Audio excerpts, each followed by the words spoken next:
the opportunity to hop off if you want to. And the reason I say that is from the first webinar, we found it would be a better idea to have a webinar that's more focused on corporate needs and a separate webinar that's more focused on the needs of CVE folks.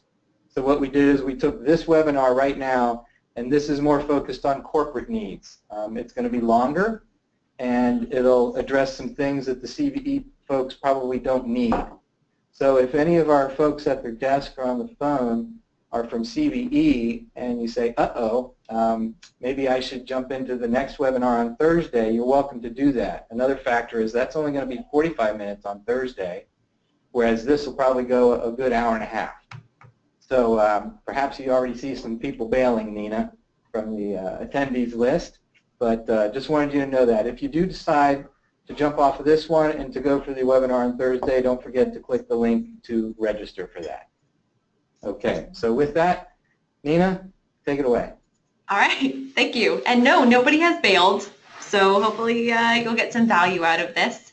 Now, thanks so much for that introduction. Thank you all for being here today, early in the morning. And I'm really excited because today you finally got Google.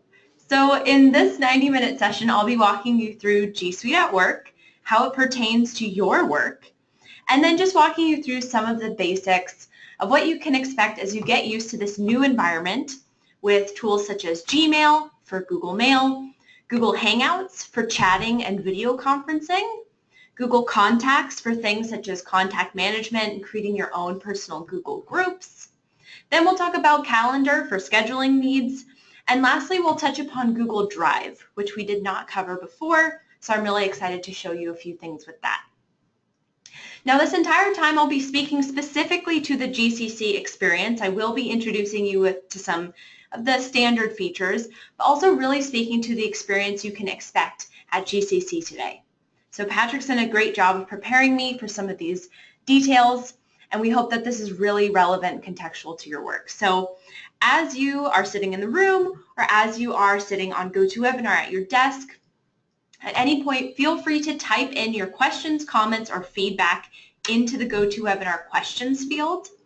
So each of you should have a control panel at your disposal. And this is going to be the best way to communicate with me during today's session. Well, for those of you who are on mute particularly, that's to help control some audio issues.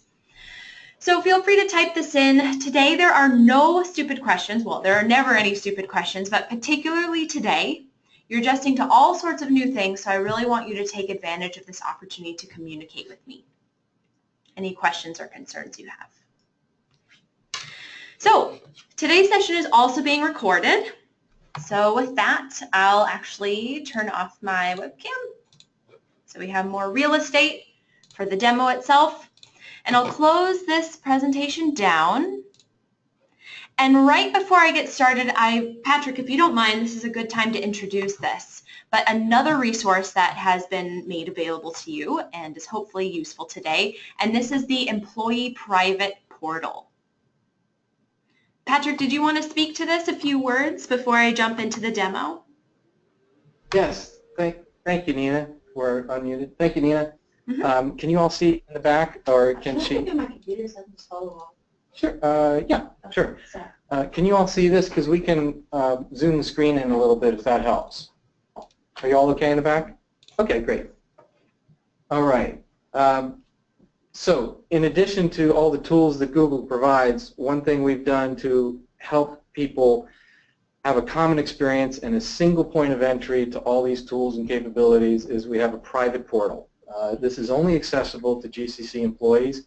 You have to log in with your credentials. No one outside of the company can see this or its contents. I just want to highlight a couple of things. There's a lot going on here, which you can explore on your own time, but maybe the top few things is we have a company calendar here on the left. People like Vicky and Serena will keep this up to date, and Deanna. Paydays, picnics, parties, insurance, registration deadlines for open season, and all that stuff. That'll be here. Announcements for the whole company and the two facilities will be over here. So this is intended to be very dynamic, kind of the virtual break room, if you will, for the company. If you scroll back up a little bit, so to the top tabs, I'll point out just a couple of these things. The address for this is private.gcctechllc.com. So if you remember nothing else, all you need to know is private.gcc, etc. And you can get to everything you need, including email, because the first link is to your email. So if you come in through the portal, you can access your email right there. You're already logged in. Everything on here is done with a single login. As soon as you log into your email, you're set for the rest of the day. You don't have to log into anything else, except for SharePoint, which we'll do separately, and eventually that won't be an issue either. The company directory is here, has everybody in it. Just pop to that a second if you would, Nina. And it has 172. We think we've got everybody. We're making sure to keep this up to date. And you can sort however you like. By default, it's last name.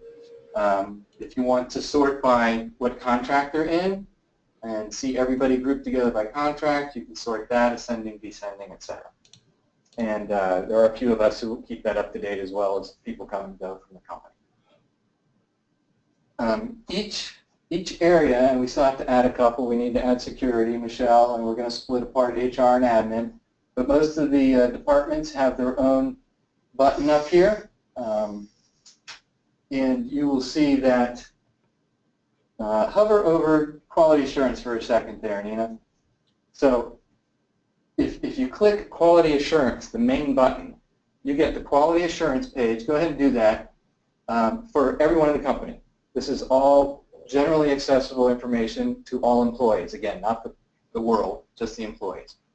But quality assurance also maintains their own restricted page, which only people on the quality assurance team, go ahead, will be able to access. So just Tim, Vicki, Jim, Shirley, and the IT team to help maintain this page can access this red banner restricted portal.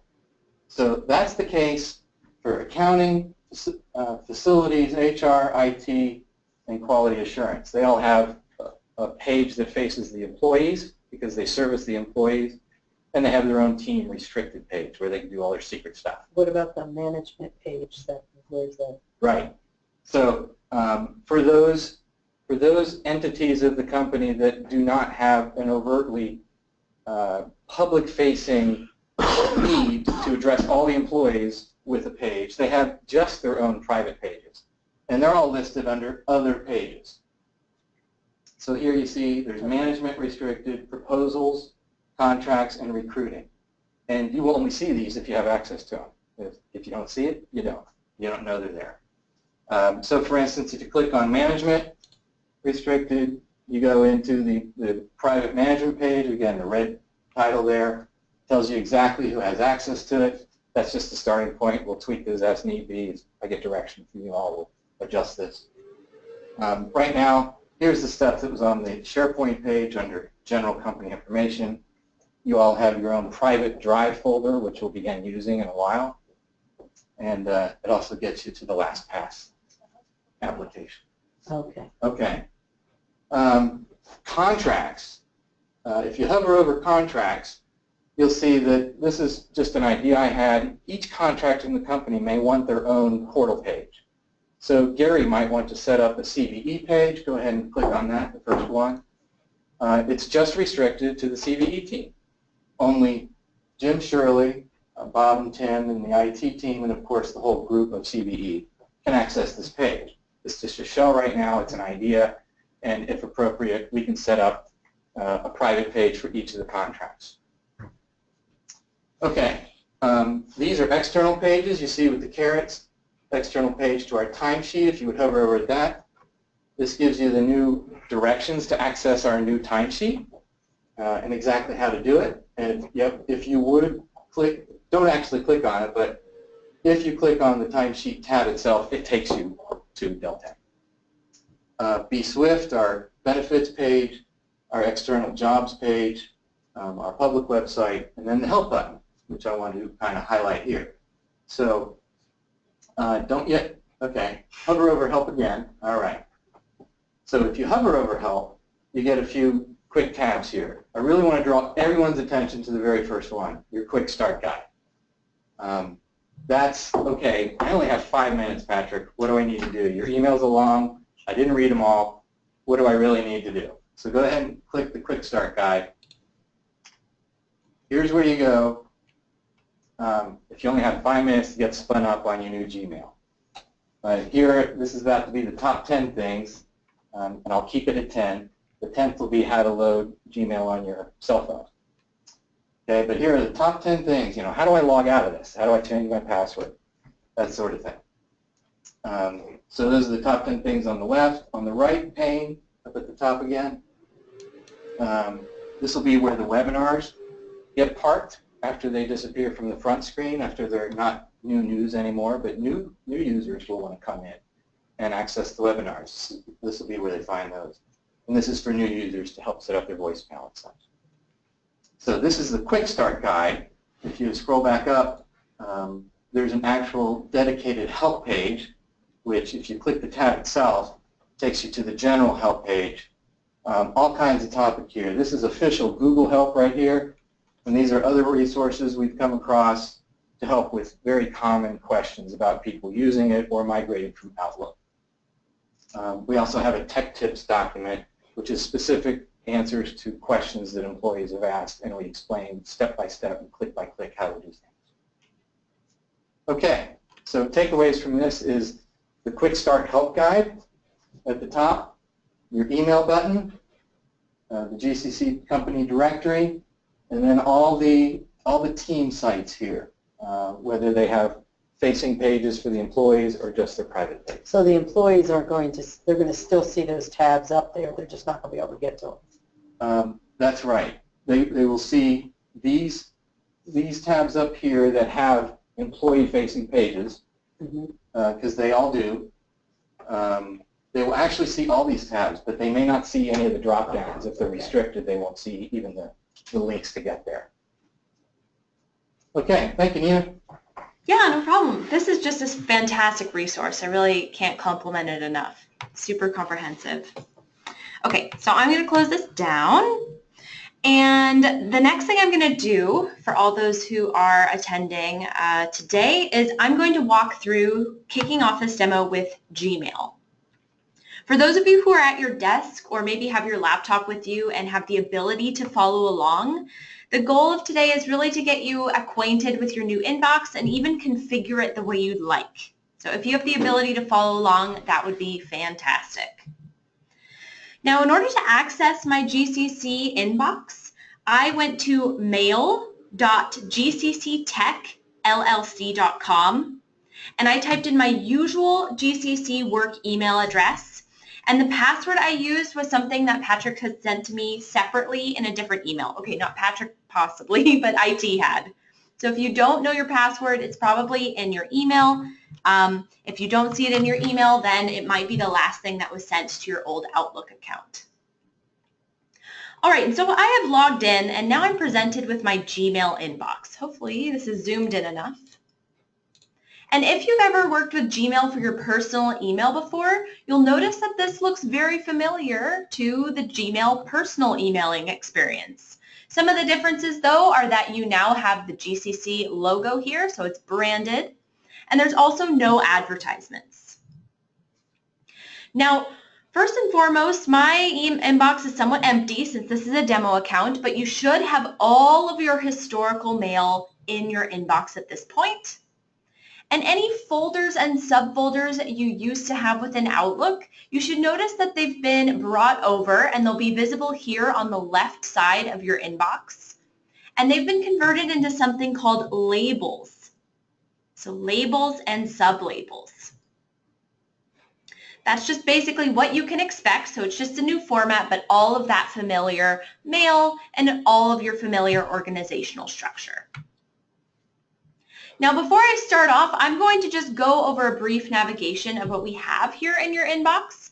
And although I'm going to be introducing a lot of new stuff, I will be touching upon each one in more detail later on.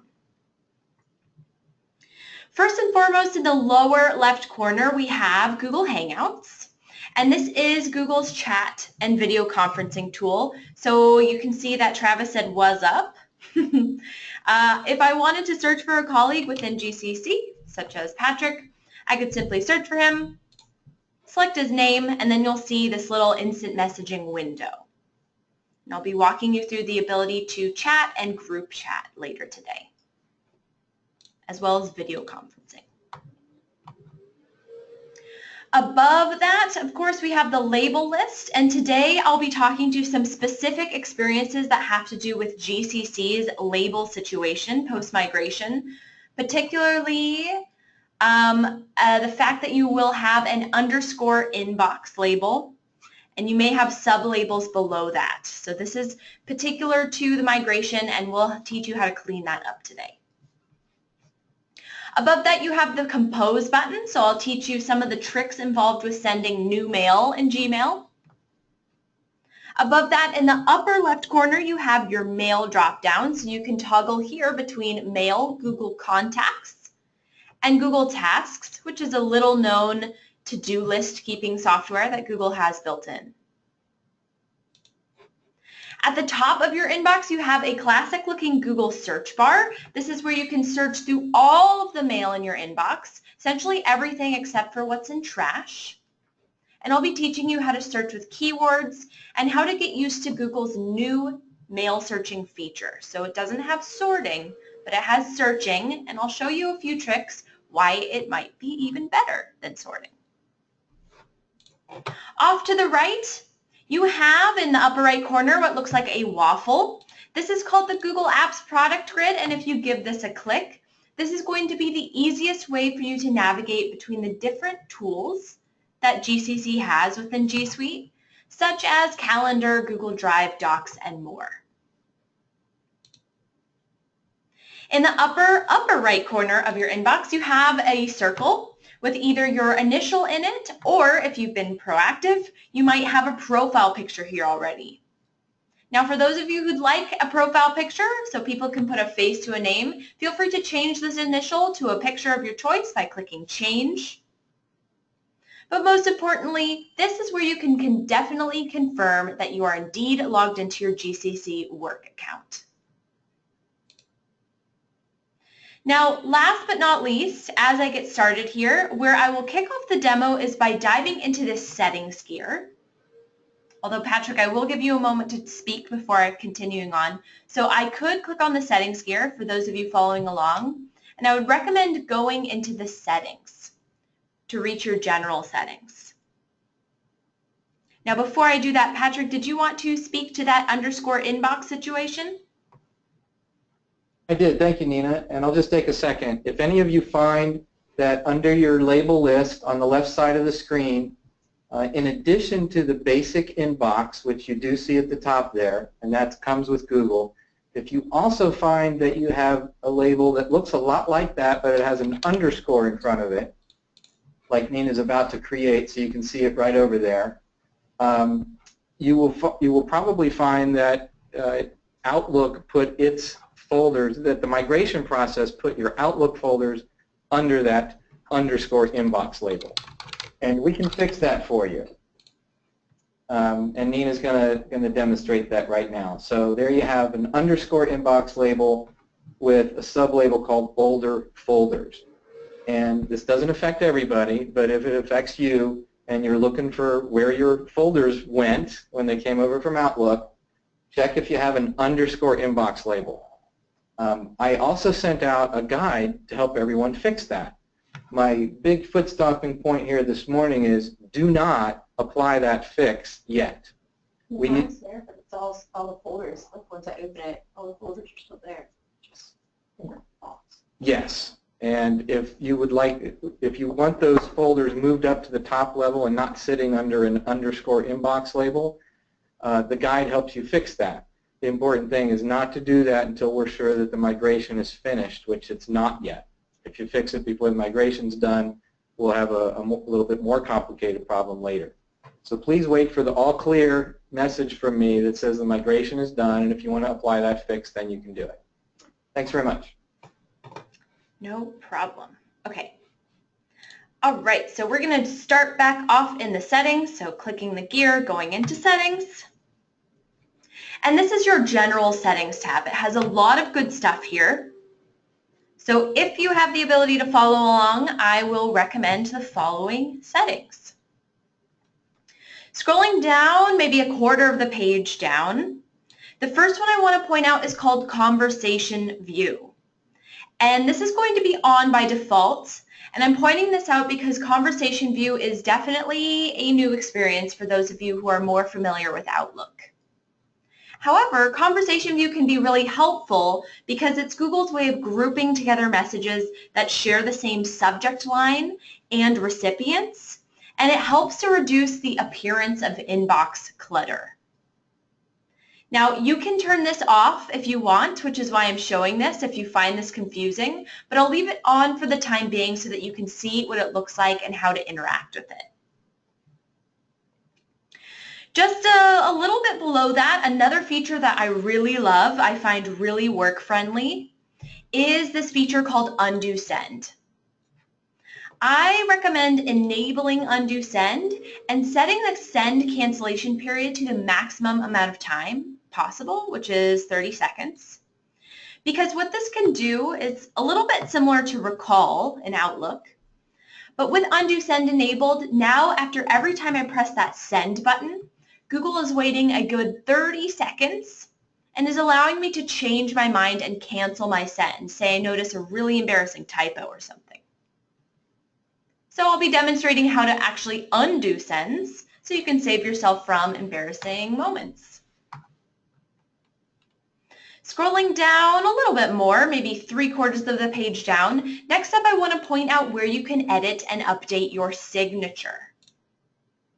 Now, typically your signature does migrate over, but it's good to check out to see if it messed up any formatting, maybe if your links, just check that they work. Also, all the text formatting that you have was preserved. And as you set up your signature, one thing I recommend is to at least include a little space, so press enter at least once, so your signature is somewhat not sandwiched up at the top. Give it some room to breathe. And then right under that, another thing I recommend doing is to check this box as you set up your signature. Because without it, Google wants to put 2 dashes above your signature and also toss your signature at the very, very end of a conversation exchange. So to remove those dashes and have your signature right after your reply where everyone expects to see it, just check that box. All the way at the very bottom of the general settings area is where you can find Google's version of Out of Office. It's called Vacation Responder, but similar to Outlook, it's pretty easy to turn on, so you just select that on. You can select the dates when you'll be out of office, and then you can include your message. Now, the primary difference between Vacation Responder in Gmail versus Out of Office in Outlook is that you can only include one message for internal and external correspondence. So Outlook gave you the option to differentiate, but Google is one message fits all. Okay, one next to the General Settings tab, we have the Labels tab. And this tab is where you can view all the older folders and subfolders that might have come over, including that _inbox label if that's what you, if that's your case. And this Labels tab gives you a great opportunity to edit or add any additional labels. So these are going to be your custom organizational areas. Now remember I mentioned that Gmail doesn't have folders, so it gives you the option to work with different labels. And I'll be teaching you how to work with labels and how they maybe improve your experience over folders. Hopping a few tabs over to the right, the other tab I'd like to introduce you to is this Labs tab in your settings. Now, Google describes labs as crazy and experimental, and they're not that crazy, but they're actually pretty useful, especially a few that I'd introduce you today. One that looks a bit like Outlook did, and another that helps you create email templates. For those of you who are following along with me, all these labs are going to be in alphabetical order. So the first one I want to point out to you is in the C area, by C's, and it's called Canned Responses. I recommend enabling this, particularly if you used email templates within Outlook, because canned responses allows you to save off snippets of emails that you can then include in your email with one click. So enable that. And then also, for those of you following along, go next to the P section. And mine is actually at the top because it's enabled, but look out for preview pane. And I recommend enabling that. Because preview pane, as you can see in this little thumbnail here, it's trying to imitate what Outlook looked like, a little bit Outlook-esque. So here on the left side, you can see the label list. In the center, you're going to have your messages lined up. And then if you were to select a message to read it, then you're going to see the contents of that message off to the right. So that means it's a little bit more Outlook-esque than Gmail is by default. And those are the two labs I'd like to introduce to you. So at that point, I'll scroll down to the very bottom. I'll hit Save Changes. And now my inbox will reload so I can talk about interacting with your mail. Now, before I move on, I do notice that the only person who's used the question field so far is Patrick. So for those of you who maybe have questions or are noticing things as you move around your inbox today, feel free to type that into the questions field. There are only 7 of you attending from your desks, so I really want to make sure that we're able to help you out if you have questions. Okay, so here is what our inbox looks like. You'll notice that by default, each message, or even a chat if I had one, is lined up line by line. And any unread messages I have will have this white background and bold text. And read messages will have this gray text with gray background with unbolded text. And if I wanted to read one of these messages, I would give it a click. And now that message is readable in an entire window all to itself. Oh, somebody has a question? Patrick?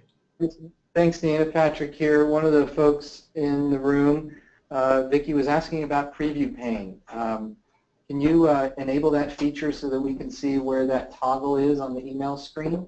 And folks can get a little preview of the preview pane? Yes. It did, but it didn't do it to her email. Let's see. So let's see. Did you have trouble enabling this? So once you selected that enable, if you save changes?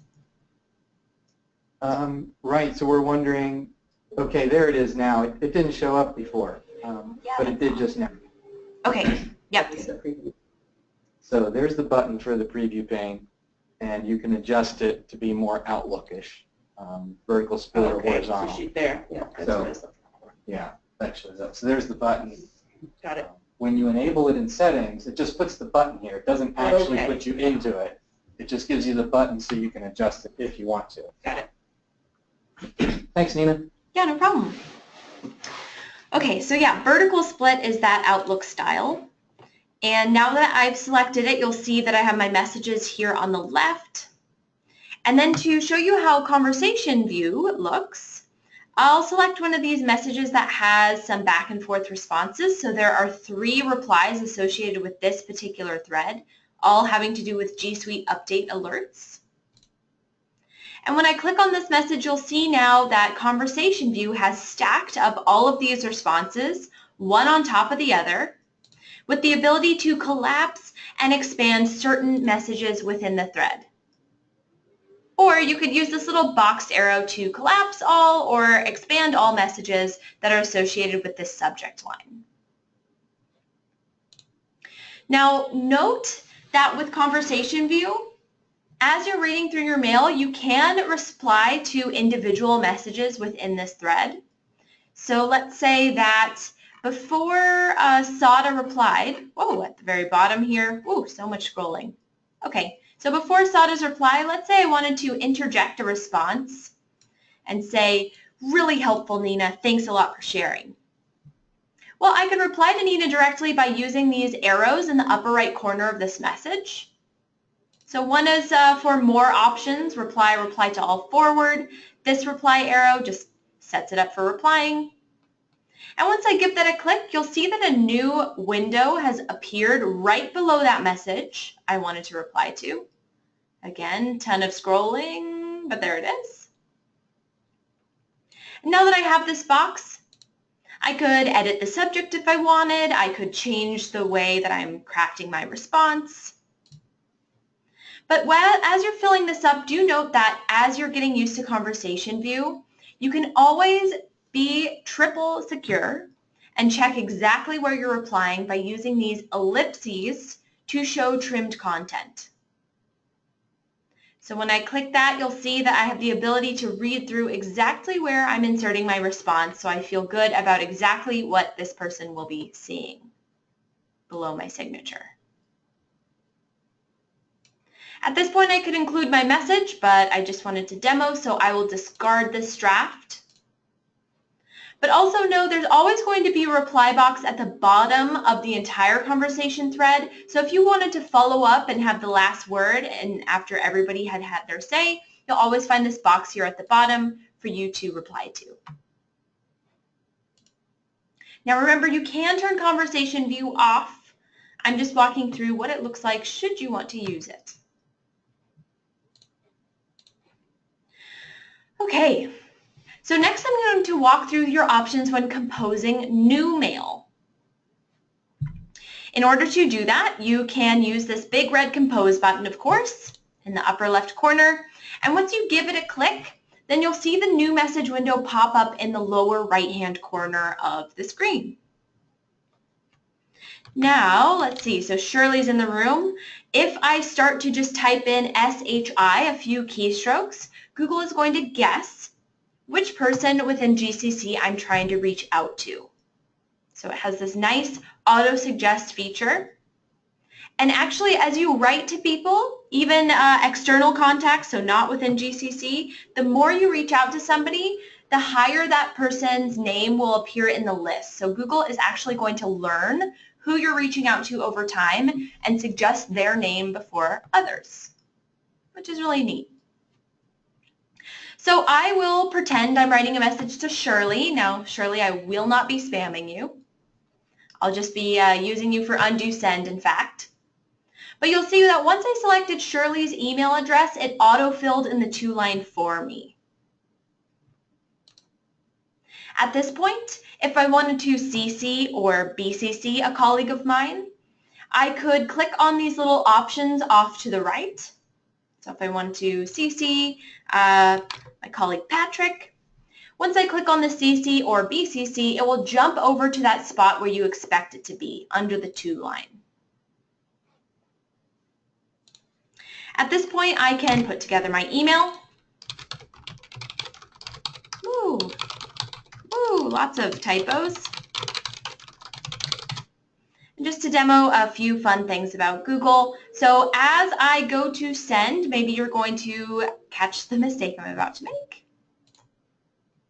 But luckily, when I press send, Google caught it as well. So you'll see here in tiny font, it says you wrote "see attached" in your message, but there are no files attached. Send anyway? So I'm pointing this out because it's really quite cool. Every time you write "see attached" or "I've attached" or "find attached," and then you haven't attached anything, Google is going to let you know with this pop-up. So instead of clicking OK to get rid of this pop-up, do note that this message would actually send. So in order to preserve this message as a draft and actually have an opportunity to include my attachments, I'm going to click Cancel. To include some attachments, you can look down at the bottom of your new message window for this toolbar. And the icon to attach items is this familiar paperclip icon. And once I click that, now I have my File Explorer. So if I wanted to attach this Google Excel document, I could hit Open. You'll see it loads as a hard copy attachment, and this is an indication of how much space it's taking up. If you're using Chrome as your browser, you have another fun way to include attachments by clicking and dragging.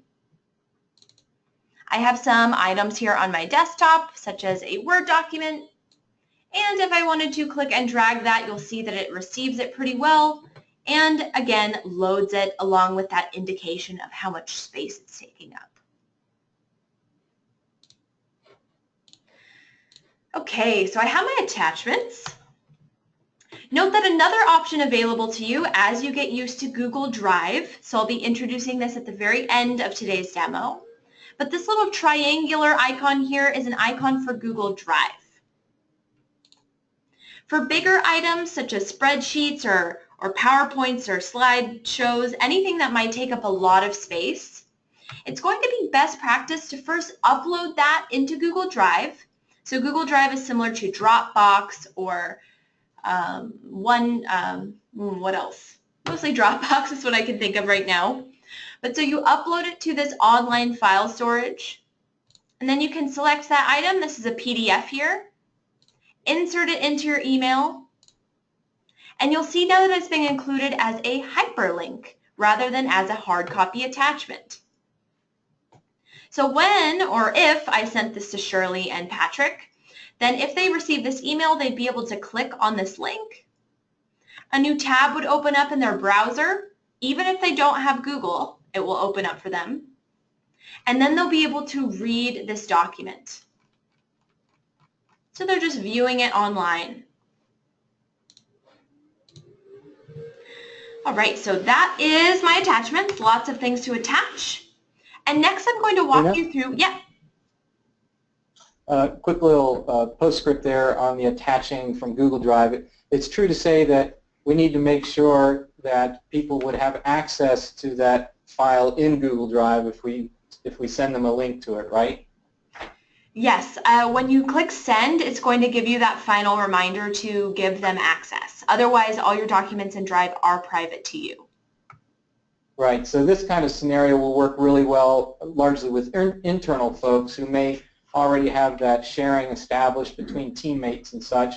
Maybe a little bit more tricky if we're sending an email to an outside person who may not have access to our Google Drive, right? Well, even if they don't have Google, if you give them viewing access, they will be able to read it. Right, definitely. Yeah, but yes, not by default. Okay, so actually we can show that. So once I click send, this was previously a document that was only visible to me. Oh, I suppose that it was not just visible to me. Anywho, okay, I'll demonstrate that later. But at this point, you'll see this yellow alert has appeared at the top with this undo option. And that's undo send. So that was really quick. So let me walk through it one more time. You can send and undo send an unlimited amount of times. So clicking send once again. Boop. Oh, come on. Oh, it's not happy right now. Let's see. Let me try refreshing.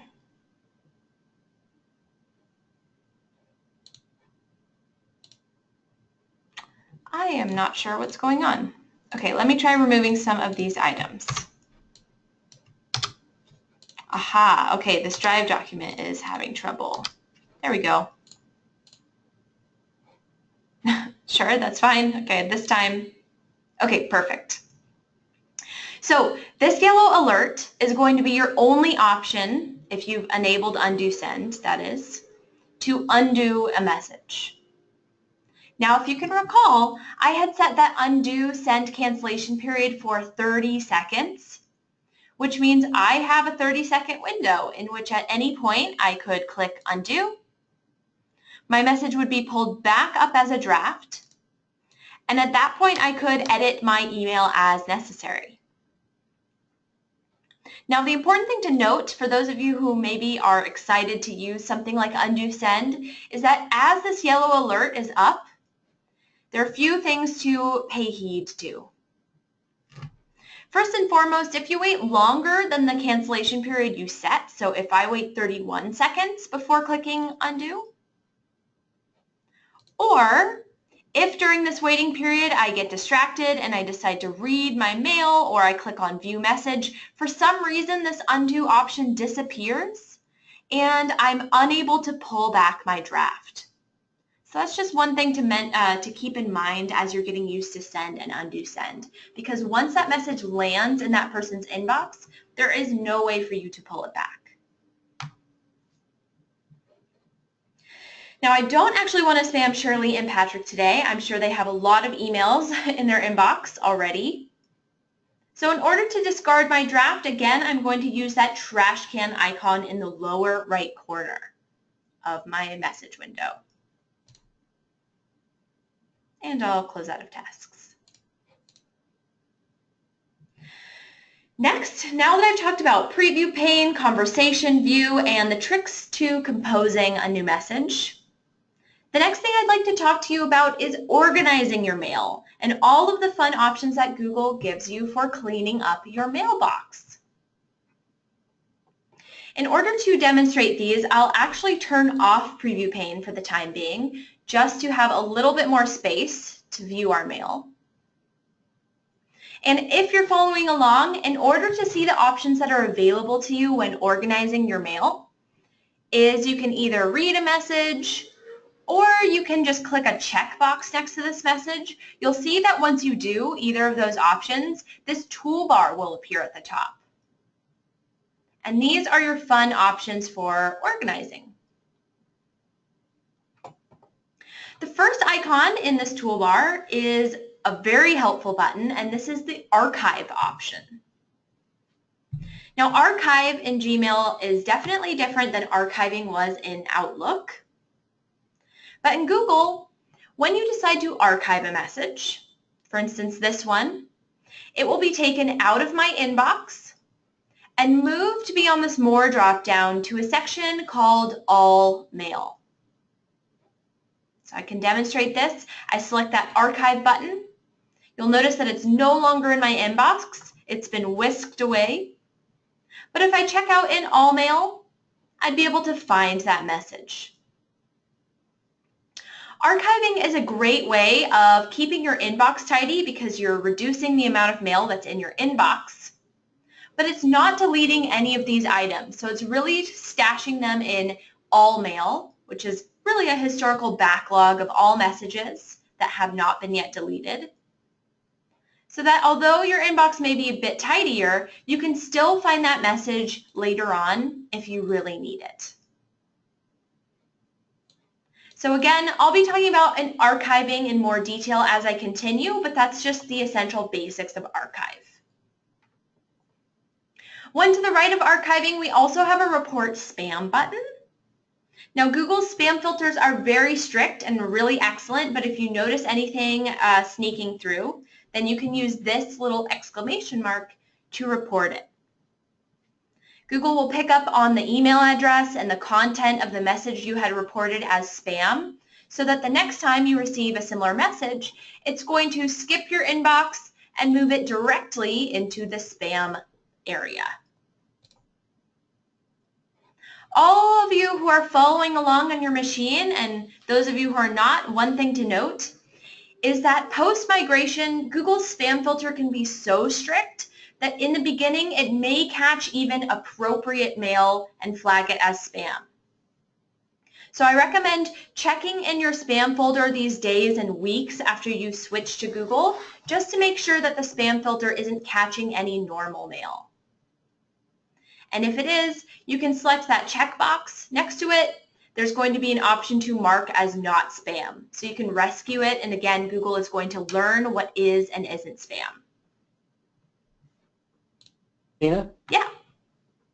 Could you just cursor real quick and show folks how they could actually pull those labels that are locked in the bottom section, spam, all mail, trash, that sort of thing. So if they want to bring spam up to the top section, can you just walk them through that? You literally just drag and drop it up to the top section, right? Yes. And there you go. Yep, so you can play around with the order. Custom labels, you can't really change their order outside of alphabetical order, so that's one thing to note. But you can bring them above the More drop-down. Yeah, no problem. Okay, so spam. Next up is delete. Now, delete is really familiar to lots of people who've worked with email, but in Gmail, delete is a little bit more serious than you might be used to. Because with Google, when you press this delete button, as you would expect, it disappears from your inbox and it will be moved into trash, your trash label. But the big difference between Google and Outlook is that once you throw an item away, once it lands in your trash, Google starts a 30-day countdown from the date when you originally delete the message. So today on February 6th, if I look 30 days from now on March 6th or so for this message, then that message will be deleted. It will have been deleted forever. So it's long gone. Now that's one thing to note. So when you're deleting messages in Google, it will actually have a risk of being deleted for good. So Google actually recommends using delete sparingly because G Suite comes with unlimited storage for your mail, which means it can handle years and years and reams of data. So if you're the type of person who used to use that delete option to keep your inbox clean, then nowadays archive is going to be a better option for you. Because as I said before, if you archive this message, your inbox is a little bit smaller, a little bit tidier, but you'll still be able to find that message later on. Archive does not eventually delete a message. It keeps these messages indefinitely. Okay. Next up, I'd like to keep going on, so I'll select this other message. Next to the trash can icon to the right, we have the Move To drop-down. And Move To looks like a folder. It's a little misleading, but this is essentially an area where you can view all of the organizational areas in your inbox. So things such as all the older folders you may have had from Outlook should be visible here as options. But if I wanted to move a message out of my inbox and into one of these sections, I could simply select the Marilyn label, for example. And that message now been taken out of my inbox. And if I peep over in the Marilyn label, you'll see that I can find that message still. So it's been moved from one place to the other thanks to that Move To drop-down. Now, last but not least, we have my favorite organizational option, and it's this one that looks like a luggage tag, and this is for Google's labels. You'll see in my message list already that I have a label applied, this green Marilyn label. It looks like a little tag, but I can apply a brand new label just to see. So here I have this message from Nina. Using this toolbar at the top, I can select the labels drop-down, and any folder or subfolder that you used to have, you're going to see the option to apply it with a little checkbox. Now I'm going to create a brand new label in this case because this message is from Nina. I'm going to say that I'd love to gather up all my Nina emails in one spot. So I'll hit Create New. I'll create a new Nina label. Hit Create. And now that the moment I've done that, you'll see that there's a new Nina label applied on this message. And also looking on the left in my label list, you'll see the Nina label is there as well. If I check in this Nina label, there I can find that message. But from the perspective of this label, I can see that here I see a little inbox label. If I look on the message itself, if I read this message to investigate, you can again see these two labels, and this is Google's way of letting me know that I can find this message currently in my inbox. If I look there, yep, there it is. And I can also find this message in my Nina label. So again, these are the two places that I can currently find this message. Google allows you to actually apply up to 500 labels on a single message, which means that there's really no excuse anymore for you to lose track of your mail, because if you apply 500 different labels, then you can potentially find that email in 500 different places. So again, let's say that I wanted to apply a second label to this. I can select this message again. It's already selected. Using this labels drop-down, I will add in another thing. So this has to do with test. That's not very good, but I'll put this in the training label because it has to do with my demo today. Just create a brand new label called training, hit create. And now you can see how labels can be stacked up. Again, the action of creating a new label from the drop-down has spun up a new label in my label list, and there I can find that message. So that's the real benefit of labels over folders. As you may recall, a lot of people really miss folders at first, but with a folder, if you moved a message into a folder, say you moved this message from your inbox into the Nina folder, then you better remember later on as you're looking around for this message that you put it there because that is its only resting place. Instead, if you apply multiple labels, then you really have lots of opportunity to jog your memory and find that message in lots of different places that might be relevant. So I also came from Outlook and I moved to Google, and at first the transition was awkward, but eventually I really came to love this label system. And as an extra tip, as you're getting set up, you can turn each label a color of your choice, as I've done with Marilyn, to make it stand out. By hovering over the label that I want to deal with, click on the drop-down arrow on the right, and then hovering over label color, you'll see a lot of different colorful options. So I can make the Nina label pink, and I can make that training label, let's see, I can make that yellow. Now looking from our inbox, we have a bit of an Easter color theme going on. Now last but not least, I'm going to talk about removing labels. So I won't demo this inbox removal thing actually, Patrick, because I want to make sure that people don't do that until they receive the green light. But since you can apply so many messages to a single email, you may notice that there's a good opportunity to even reduce the former organizational structure that you had. So if you're ready to remove labels, so retire some older folders you used to work with, but now you don't need them, you can select that drop-down arrow to the right of it, and then at the very bottom of this menu, you can remove that label. Now, removing a label does not delete any of the mail. It will keep the mail. You'll be able to find that mail in all mail. Whoops, my all mail is now above the more drop-down. But it will get rid of the label. So for example, you'll see this message has applied that training label. If I remove the training label, remove from one conversation, delete the label, yes. Now that training label has simply been stripped from this message, but this message is still findable in all the other labels I had applied.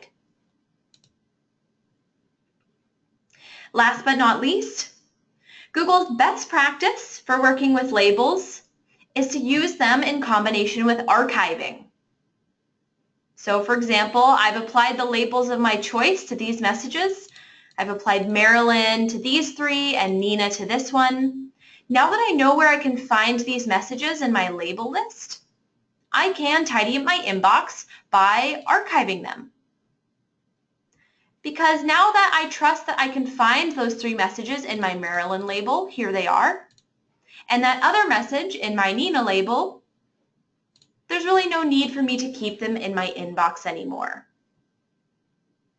However, again, looking in all mail, you can find all those messages should you need them later. So are there any questions at this point? I know that labels are a major topic of interest, so I want to make sure that you have all the help you need before I talk about searching. Oh, okay. Hey, I did have one quick question. With the labeling, because I'm following along, so I see where you guys pulled over all of my previous folders, and I'm under the label section. Mm-hmm. Are you able to do like kind of, I'm not sure if I'm using the wording right, like kind of like sub-labels? So if you have a particular division, like, say it's related to security, but it's, international travel, like, can you do it to where it's under that and then have it like subfields under it? Yeah, great question. So if you, I don't really have a prime example, but let's say that Marilyn's a manager and maybe I wanted sub-labels for all of her team members. You can hover over that label that you want to be the master label, so the top one. And then if you use the drop-down arrow, at the very bottom, you'll see the option to add sub-label. Oh, okay, awesome. And so for ones that we already have in place, is there an easy transition way to do that, or like they just change them out? Yes, so rather than adding them manually like that, in the settings area, so settings gear, settings, that labels tab, you can, so these are existing things that you have and you want to change them around, you say? Mm-hmm.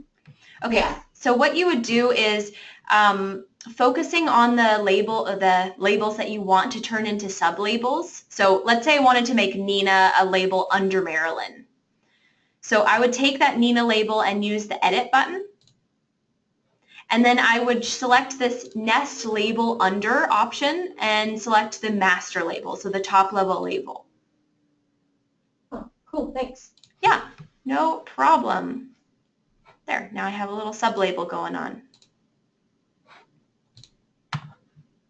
Okay, and no typed questions. So Karen, Michelle, Jacqueline, Shannon, and Antoinette, if you have any questions, please feel free to use that questions field. Okay. All right. So we have reorganized our inbox a little bit, and next let's talk about searching. So in Gmail, unfortunately, well, not unfortunately, because Gmail is quite good at searching. After all, Google is one of the best search engines in the world, if not the best. So searching is really, really strong within Gmail. You have lots of different options to search through your mail. Now, as opposed to in Outlook, where you would sort to search, so for example, if I wanted to find all messages from Patrick, I would select the From column header and then select P for Patrick, and all the messages would be lined up. Well, Google provides an equivalent and quicker way to show emails from a specific sender, but they're using things called queries. So in Gmail, rather than sorting, you can look for messages from a certain person by using from, colon, no space. At that point, you could say, let's see that everything Travis sent me. It's pulling up a chat from Travis. If I wanted to find all messages from Patrick, same thing. I could type in from Patrick or even select his email address. In this case, no, he hasn't sent me anything, so it's not coming up. But it's very robust. And in order to find any messages from a person of my choice, Google's looking through my inbox, it's looking through all of my labels. Basically, it's looking everywhere except for trash. It's even setting the subject line, the body of my emails, and any attachments if I decide to search for keywords. So in addition to the from colon, you also can find messages that were sent to a certain person by using to colon no space. So all the messages that I sent to my work email address, you can select that and you'll see it brought up. And last but not least, you also have really easy keyword search. So again, if I search for something with Google, I have lots to do with Google, so you can see all the messages have been pulled up, and Google's found these by reading the content of my messages, looking through the attachments, and the subject line for that word Google. Last but not least, if you need a really specific search, then you can use this drop-down arrow to the right of the search bar, and you'll see options for advanced searching. So I want all messages from Patrick that contain the word Google, and I think that he sent it last week. So I'm looking for a particular message. I can choose the date range and specify the time.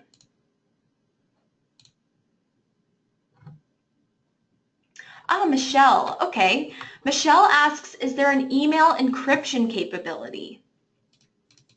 So by default, Google does have email encryption capabilities. So it is encrypting your mail just to start. And if it's not encrypted, actually, you would see a little red warning. It would be on the to line. So I've never actually seen it, which means my mail has never been unencrypted.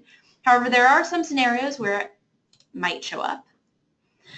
But Michelle, if you need additional encryption, the best way to do that would be through a third-party tool, and I am not sure if GCC is investigating third-party encryption tools. Patrick, do you mind speaking to that? He actually just stepped out of the office for a little bit. Oh, and it's okay. We utilize like the attachments. I have the encryption capability with an attachment, so I'll just do it from that avenue. It's not a big deal. Okay. Okay. Yep. Well, nothing for attachments by default, but if you're interested, it's a Chrome extension called Virtru, Virtru, and that's a fan favorite. It's also free. Okay. All right, so next, now that I've searched through my mail, I'm going to talk to you about filters.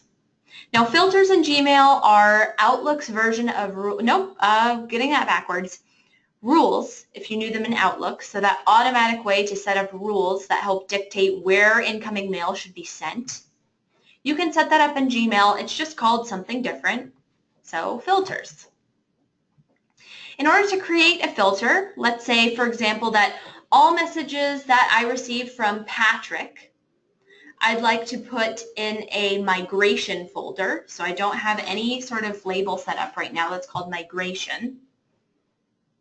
I can start out by creating a filter either from an example email that I have. So I don't have any emails from Patrick, unfortunately. But I can also use this drop-down advanced search option to start my filter.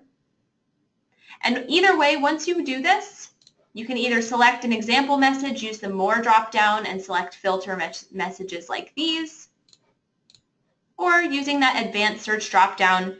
Either way, I want my criteria to be all messages from Patrick. I just want to capture all of them. So in the From, I'll select Patrick's email address. And below that, you can get even more specific with your criteria if you want. So every time Patrick talks about the migration somewhere in his message, I could capture all those. Actually, I'm going to do more specific ones so you can actually see an example of this. So messages that Nina Topkin at Savva Systems, so my work address, has sent this inbox. Okay, so I want to capture all messages from Nina, so I have my criteria set, and at that point I can click Create Filter with the search. And now that I've selected my criteria, I have the option to choose my actions. What if I wanted all messages from my work email to be sent automatically into my Nina sublabel here? And I don't want them to hit my inbox. I just want them to be directly ushered into that Nina sublabel. Well, the two things I could set up is, first and foremost, I would like to apply the Nina sublabel, which shows up here. So it's under Marilyn, that Nina label.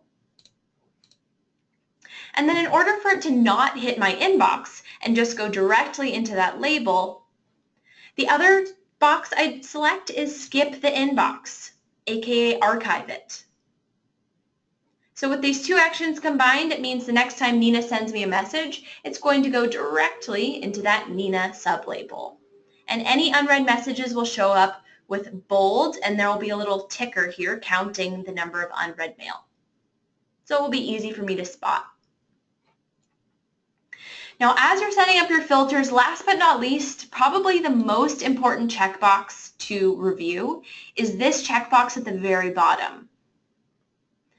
You'll see that Google's already found 4 matching conversations from Nina to which it is suggesting it applies these actions.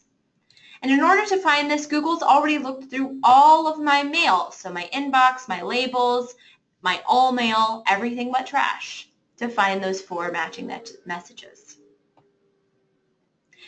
Now that I've selected that box, this is going to help apply my filter retroactively as well as going forwards. And I would like that, so I will hit Create Filter. My filter has been created. You'll see that there are no more emails from Nina in my inbox, so it shrunk down a little bit. But looking in that Nina sublabel, you'll see it has something new in there. And that's because my filter did its job. So all these messages from my work email, they have been moved into that Nina label and out of my inbox. As you create labels, do know that they will be easy to update should you need them to be more strict by clicking on the settings gear, going into settings again, and then you'll see them under that filters and block addresses tab. From here, if I want to edit it further, I could select that edit option next to the filter and update it if need be.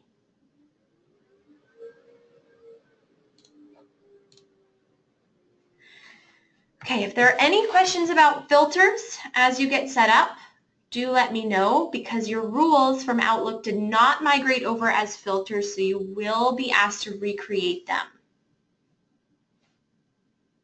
Luckily, you have reference still to Outlook should you need it.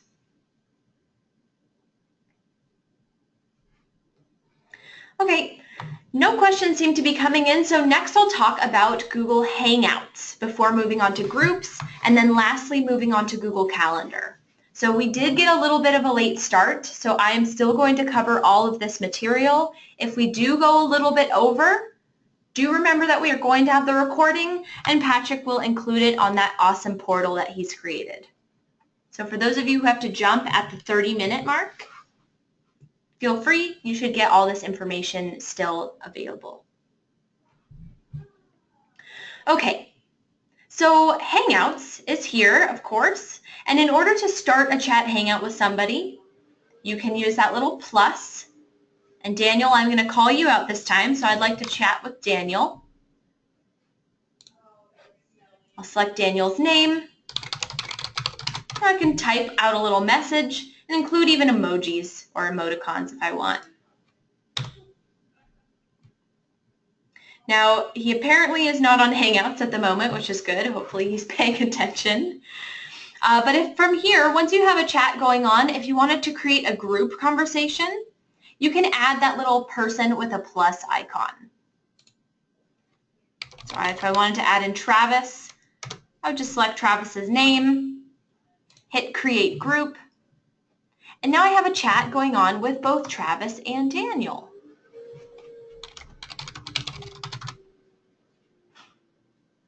Also, right from this very chat window, I have the option of starting a video call. So if I was chatting with Travis and Daniel, I could click on that little video icon. If you have a webcam, then Google will try to turn it on. So right now I'm giving them both a call. Your webcam will turn on. You have the option to turn it off if you want to stay anonymous. Or not anonymous, but hide your face. And then you could have either a phone call or a video conference with them both.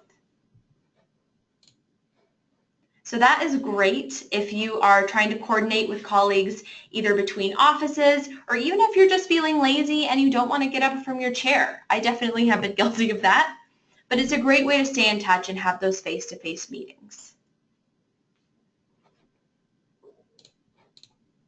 That's just the basics of chat, but I will show you another feature of Google Hangouts when we get to Calendar as well. Okay, last but not least, as we are in Gmail, the last thing I'm going to touch upon is contacts, and most specifically, creating personal contact groups. You can do that right from the very inbox here, so I'll start out by clicking the Compose button, because let's pretend that I have a work club, maybe a team event, that always involves Patrick and Michelle, here we go, and Karen, and Jacqueline, and Antoinette. And you'll notice that because it includes a lot of people, it is a little long to type out everybody's name all the time in that 2-line. But if I reach out to this group often, I would like to save it off. So you can save this group off as a group, and that will be easier and faster to write them all at once going forward. So I have my group here. They're all filled out in the 2-line, and once you have your group filled out in the 2-line, you can click on that 2. The Select Contacts window will pop up. It will give you an opportunity to review who is in your group so far. And at this point, I can click that Save as Group button. So I'll just call this Work Club. I'll hit Save. My group has been saved. Thanks a lot. I'll close that down, discard my message, and let's pretend it's a new day. I am trying to coordinate a work club meeting, and I want to reach out to all of the members in my work club. I can hit the Compose button, and this time, instead of reaching out to everybody one by one, or typing in their names one by one, that is, now I can just type in WO, and Google is suggesting that work club group. Selecting Work Club, now you'll see everybody's email address and name has been auto-filled in the 2-line for me, which is a huge time saver. And I can even edit this down. For instance, if I know that Patrick is sick this week and he won't be able to attend this week's meeting. So that is really helpful about Google Groups, but do note that these groups are for your usage only. Nobody in my work club group will have work club as an option for them in their inbox. I have spun this up for myself, but nobody else in my group will be able to use this. This differs between personal groups do differ from distribution lists or email lists. For instance, IT support group. This is a distribution list that includes lots of members within support. But it's company-wide, so everybody can reach out to them. And you'll see that it does not populate in the 2-line. So you also can't see the members who are in this group. These are some of the differences between personal groups, so the ones that autofill in the 2-line are for your use only, and those company-wide email lists.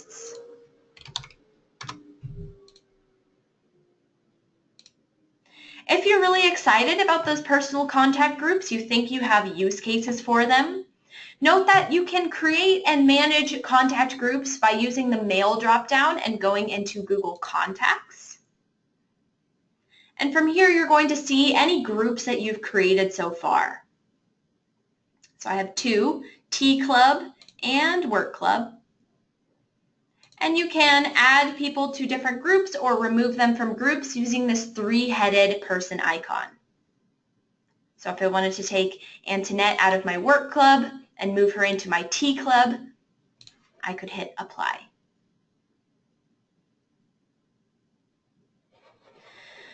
Okay. So Google Contacts actually does wrap up everything that I wanted to talk about today involving Gmail. So before I move on to Calendar and then lastly touch upon Google Drive, are there any other mail-related questions that I could help answer for you today?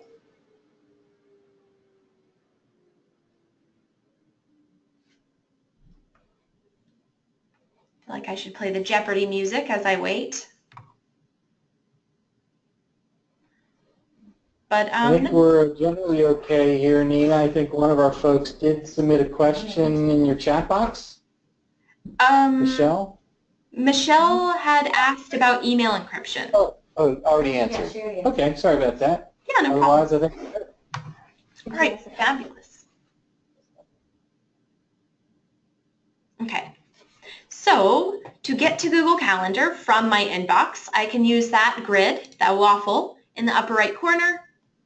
Give it a click, click on Google Calendar, and now you'll see that my calendar is popping up in a new tab, and I'll zoom in a bit so you can read it.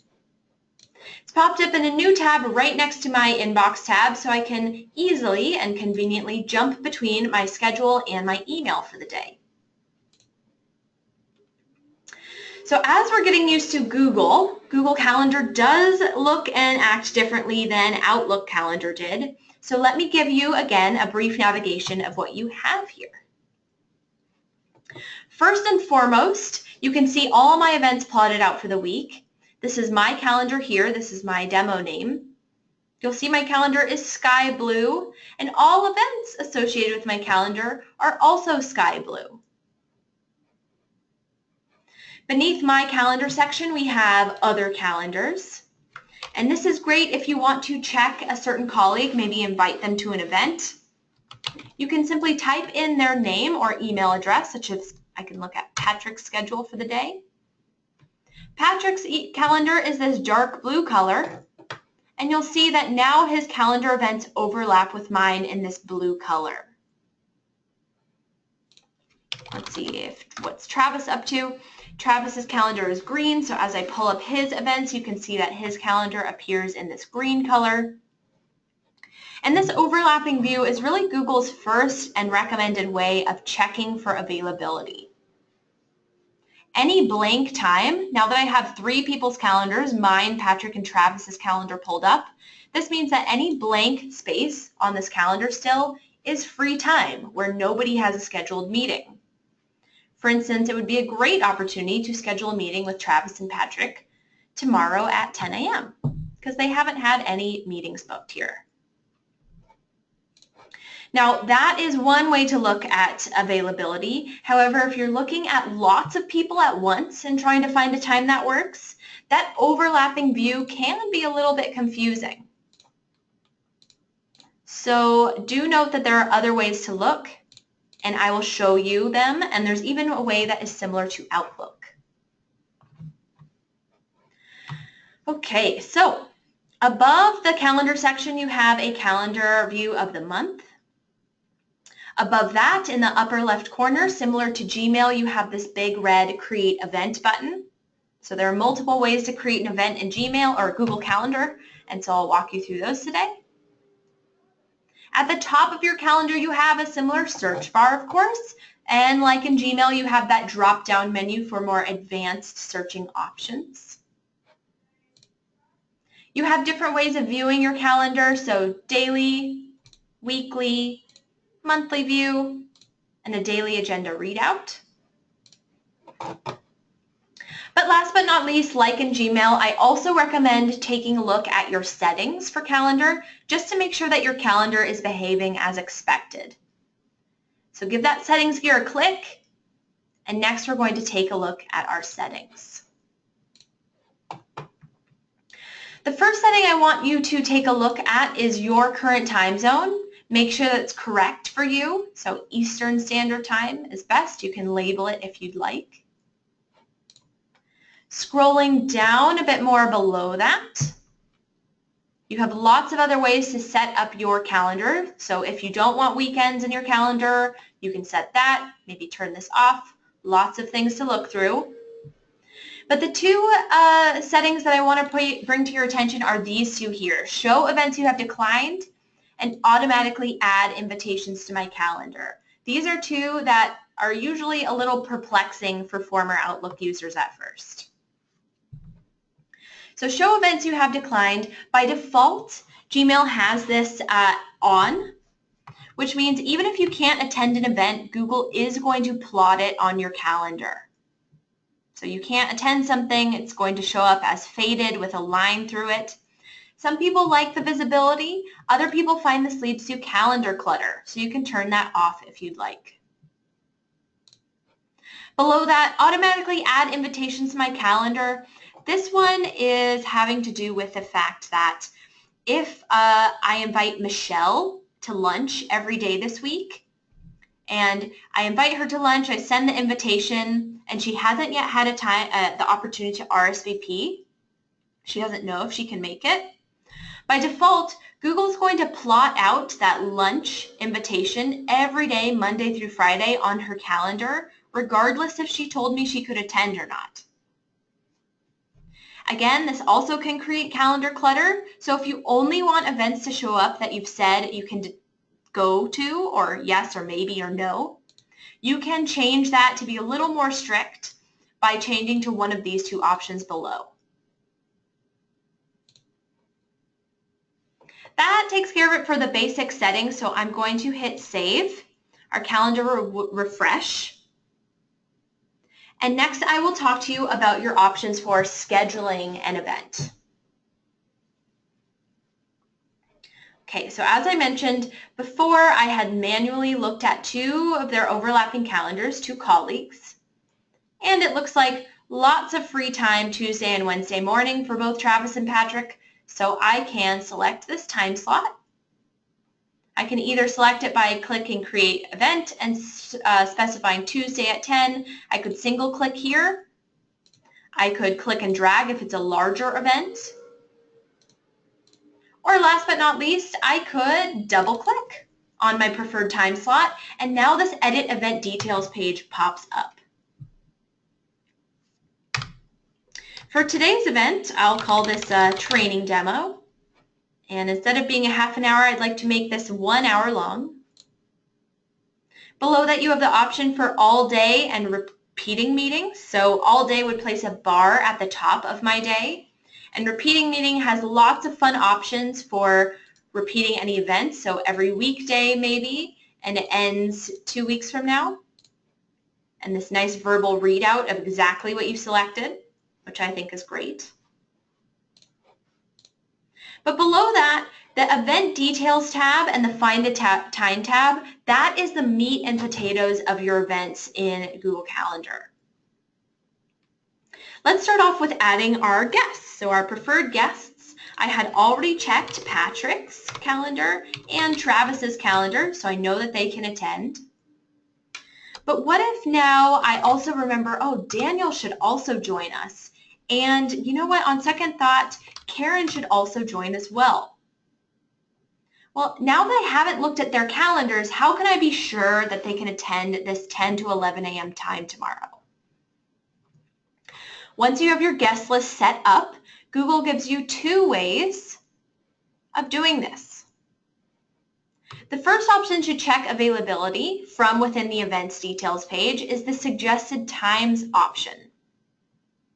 If you give this a click, Google has looked through all of our calendars and schedules, knows that I want to meet for 1 hour, and all these times here are times where we all can attend a 1 hour meeting together. So I could select that if I wanted. Or alternatively, for a more Outlook way of looking at schedules, you can click on the Find a Time tab. You'll see now that I have everybody in my guest list calendar up side by side. And I can move this blue bar around for a time that suits everyone. Maybe even expand it or collapse it. The time has adjusted up at the top, and all of my guests are sure to attend. Question, Nina. Yeah. Is Google able to look into everyone's calendar and see their availability even if those people have not shared their calendars at all? So that has to do with what settings are set up in the admin panel. So let me actually investigate that for you. Okay. Well, oh, hold on. I'll finish up here and then we'll get to that. But so by default, great. I believe most companies set it up so that you can see their busy time.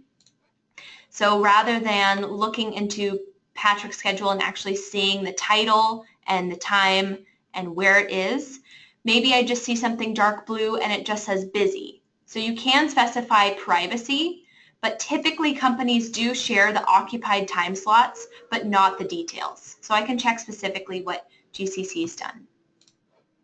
Okay, thank you. Yeah, no problem and great question. All right, just to wrap up here so I can move on to the sharing, you can edit down your guest list by removing people with the little X. If you want to make somebody optional for your meeting, you can click on that head and shoulders icon. Turns into a silhouette. This now means that Patrick is optional for this meeting.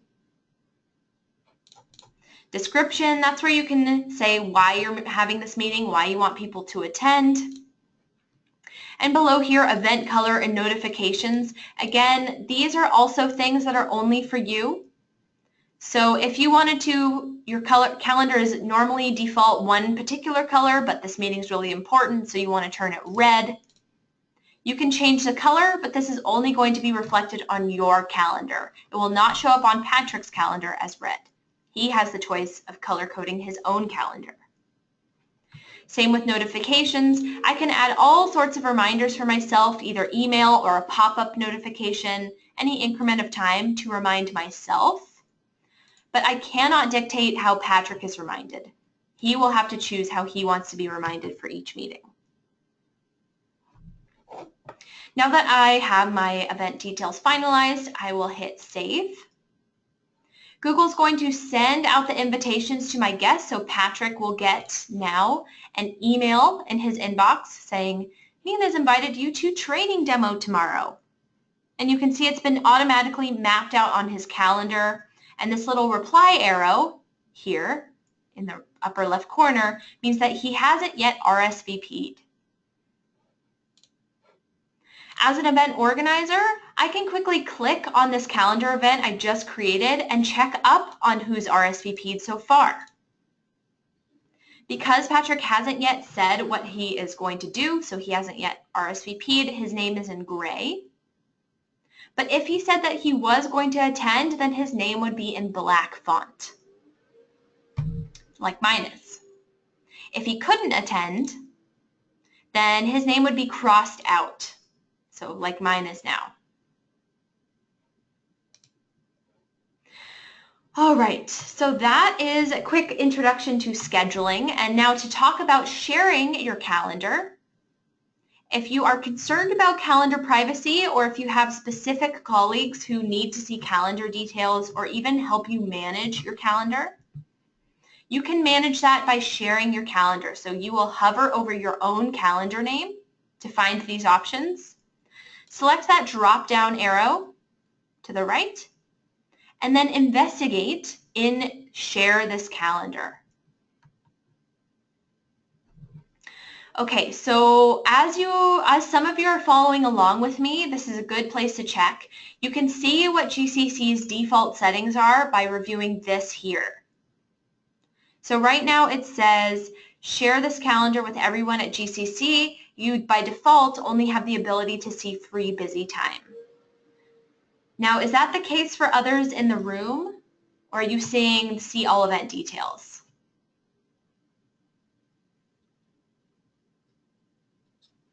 I don't know that Michelle is the only other person here with a computer, and she can check that on her profile here as well. Do you need a hand getting in there? No. So you just want me to see what the default is. Yeah, Let me because share. I may have changed it for myself. in order to check that? So you hover over your calendar, share this calendar.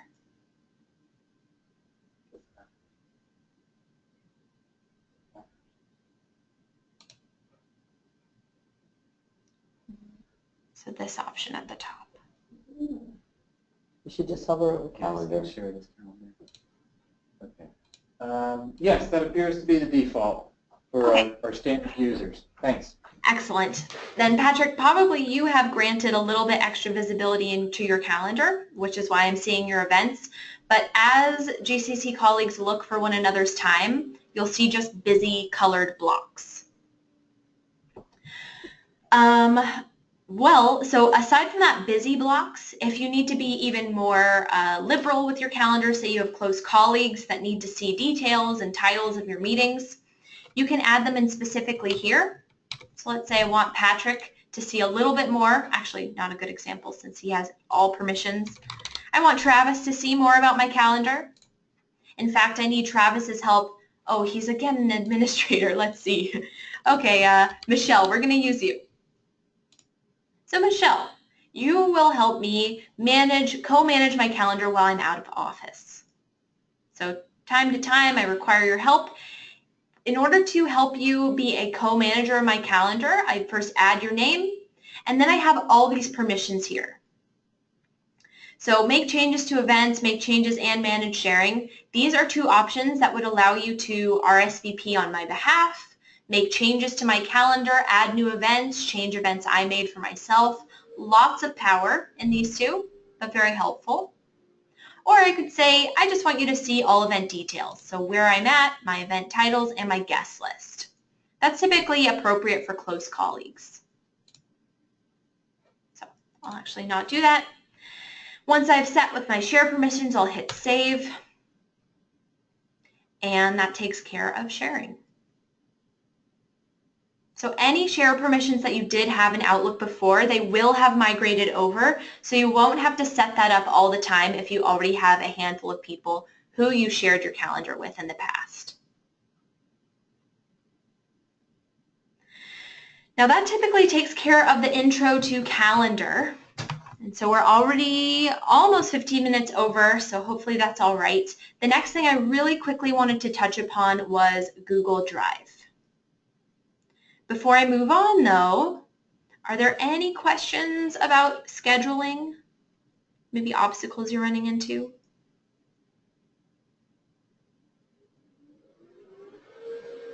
No? All right. Good here. Perfect.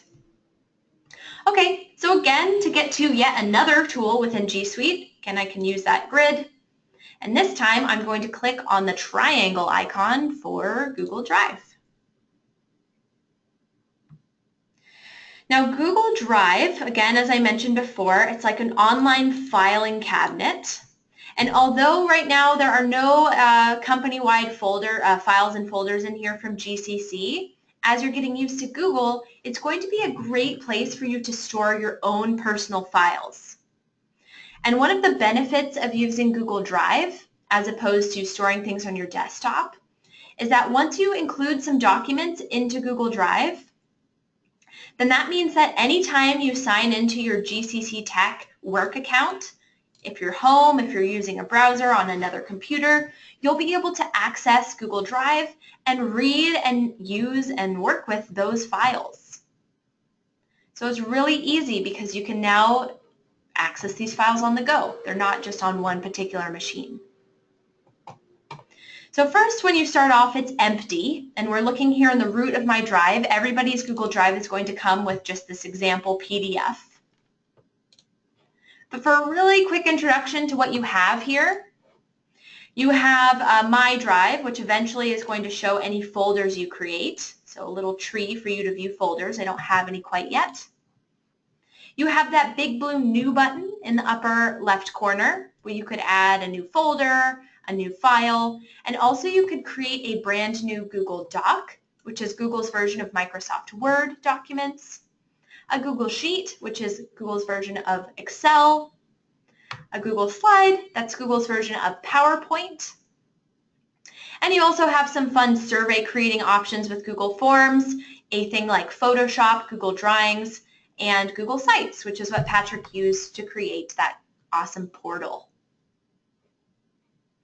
Now, before I talk about more things, do note that now you do have options to create Google Word editors, so document sheets, slides, but they are not replacing your use of Microsoft Office Suite.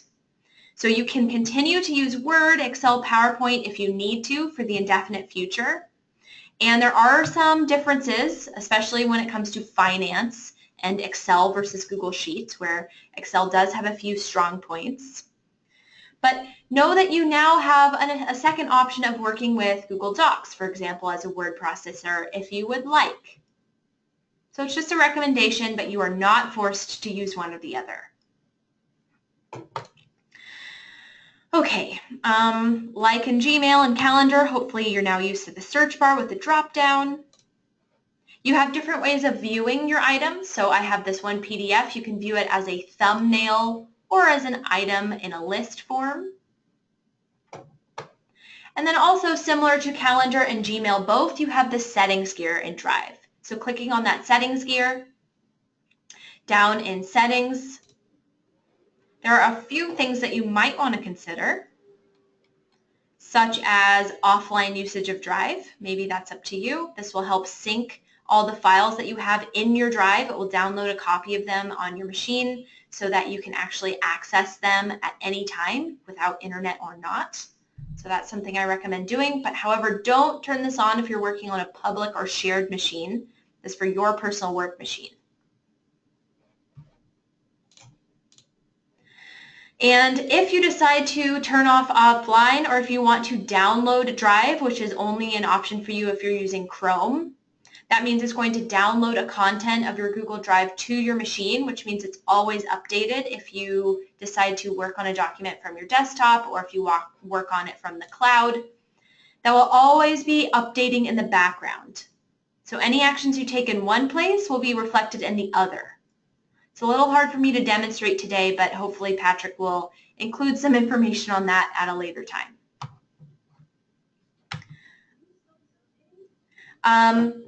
Then lastly, to talk about Drive, so let's see.